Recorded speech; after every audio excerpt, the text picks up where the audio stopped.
Salam sejahtera Malaysia, denyut nadi suara rakyat bergema di channel ini. Jangan lupa tekan butang subscribe, like dan share. Malaysia kita punya, cintai Malaysiaku, kita jaga kita.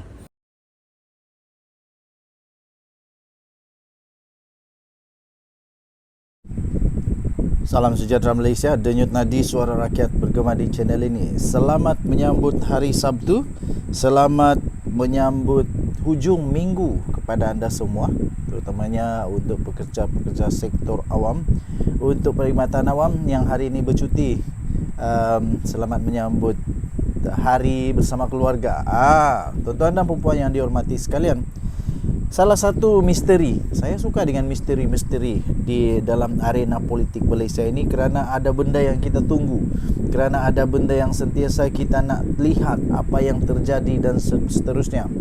Banyak misteri, tetapi antara misteri yang saya lihat paling dinantikan oleh rakyat Malaysia adalah tentang Khairy Jamaluddin. Khairy Jamaluddin, siapakah yang akan dapat menambat hati Khairy Jamaluddin, bekas pemimpin besar UMNO ini, bekas legend UMNO ini? Siapa yang bakal dapat menambat hati beliau?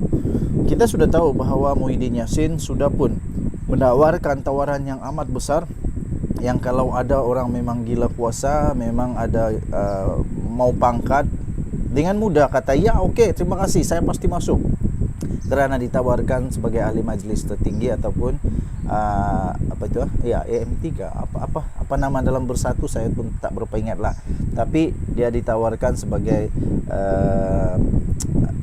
berpangkat tinggi dalam bersatu lah. Dan kemudian senyap, tak ada jawapan. Tapi baru-baru ini yang membuatkan kita semakin misteri ialah apabila kelihatan disahkan Khairy Jamaluddin bersama-sama dengan Datuk Seri Anwar Ibrahim dalam satu mesyuarat khas. Belum pernah berlaku di dalam Malaysia ini. Khairy Jamaluddin dipanggil oleh Anwar Ibrahim untuk satu mesyuarat yang saya fikir misteri. Dan Khairy Jamaluddin dipanggil untuk mesyuarat itu. Mesyuarat itu pula bukan mesyuarat yang kecil-kecilan, tapi mesyuarat yang amat penting untuk negara Malaysia, iaitu perbincangan tentang ekonomi bersama Perdana Menteri Datuk Seri Anwar Ibrahim. Ini menyebabkan banyak spekulasi, termasuklah saya. Saya berfikir mungkinkah Khairy Jamaluddin sah akan menyertai Kem Anwar?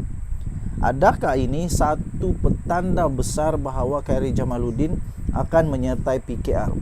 Saya fikir kalau Khairy Jamaluddin menyertai PKR, ini satu kelebihan untuk Khairy Jamaluddin sendiri, dan juga mungkin juga satu kelebihan untuk PKR. Cuma saja kita nak lihat apa nilai tambah yang dibawa oleh Khairy Jamaluddin kalau dia sertai Datuk Seri Anwar Ibrahim. Dan kita tahu juga selama ini Khairy Jamaluddin banyak gambar-gambarnya bersama dengan Iza, bersama dengan Rafizi Ramli. Ialah biasalah bergambar-gambar saja kan. Tetapi adakah anda setuju kalau saya kata pemikiran Khairy Jamaluddin lebih sesuai di Pakatan Harapan berbanding daripada Perikatan Nasional? Penyertaan bekas Ketua Pemuda UMNO iaitu Khairy Jamaluddin Abu Bakar dalam satu perbincangan ekonomi bersama dengan Perdana Menteri Datuk Seri Anwar Ibrahim pada Jumaat yang lalu, sedikit sebanyak dilihat menimbulkan banyak tanya-tanya. Kalau bukan banyak, sedikit. Bekas ahli Parlimen Rembau itu hadir dalam satu mesyuarat tersebut bersama beberapa pakar ekonomi lain, termasuklah ahli Parlimen Titiwangsa iaitu Datuk Seri Johari Ghani. Mereka ini semua pakar-pakar, dan Khairy Jamaluddin pun dipanggil di sana. Okey, jadi tuan-tuan dan puan yang dihormati sekalian, Anwar berjumpa dengan Khairy Jamaluddin dan pakar-pakar ekonomi.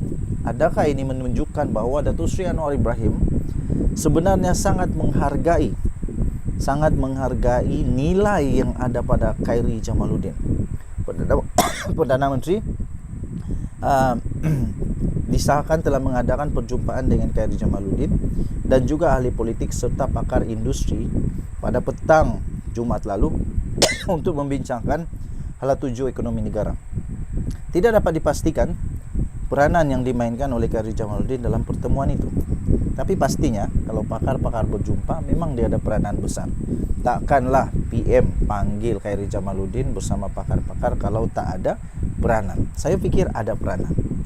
Dan adakah ini akan membuatkan Perikatan Nasional semakin dijauhi ataupun semakin tak ada harapan bersama dengan Khairi Jamaluddin? Kita tak tahu. Khairi Jamaluddin yang kita tahu telah dipecat oleh UMNO pada akhir Januari yang lalu dilihat sebagai satu langkah untuk menyingkirkan pengkritik Presiden Parti iaitu Ahmad Zahid Hamidi. Naib Presiden UMNO Johari Ghani yang sebelum ini menjadi Menteri Kewangan II semasa pentadbiran bekas Perdana Menteri Najib Razak juga turut hadir. Dalam satu hantaran di Instagram itu, Anwar yang berkata pertemuan itu adalah sebahagian daripada usaha berterusan kerajaan untuk mencari idea dan pandangan daripada semua lapisan masyarakat mengenai ekonomi negara. Katanya perbincangan itu turut menyentuh bidang pertumbuhan baru dan kaedah untuk memperkukuhkan ekosistem pelaburan.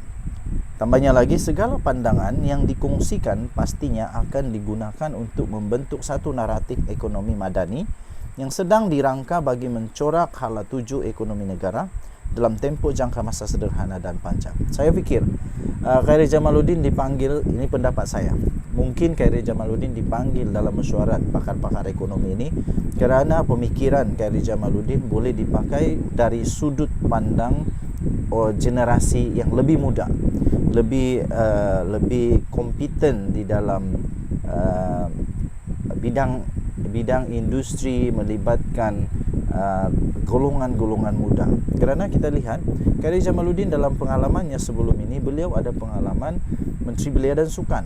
Jadi beliau punya pemikiran boleh dipakai atau dipinjam atau membuahkan buah fikiran kepada Perdana Menteri dari segi belia dan sukan. Bagaimana untuk mendapatkan pelaburan ekonomi untuk belia dan sukan, untuk yang sektor lebih muda atau raw, masih lagi mentah. Jadi baguslah Khairi Jamaluddin bersama-sama dengan sini. Pada isinya lalu Anwar berkata naratif ekonomi madani akan dilancarkan pada bulan Ogos. Pada bulan Ogos ini sebagai panduan untuk hala tuju ekonomi negara yang lebih jelas. Adakah Khairi Jamaluddin akan mendapat tempat di dalam naratif ekonomi madani ini nanti? Dan saya lihat dalam gambar itu Khairi Jamaluddin berada di posisi kerusi nombor 2 selepas Johari, kalau saya tak silap dia berada di kerusi nombor 2. Maknanya kalau ikut protokol penyusunan kerusi, dia hampir dengan Perdana Menteri. Saya fikir satu usaha yang baik daripada Perdana Menteri untuk tidak mensia-siakan pengalaman, tidak mensia-siakan potensi yang ada pada Khairi Jamaluddin. Tahniah diucapkan. Denyut Nadi, Suara Rakyat bergema di channel ini. Jangan lupa tekan butang subscribe, like dan share. Bye-bye.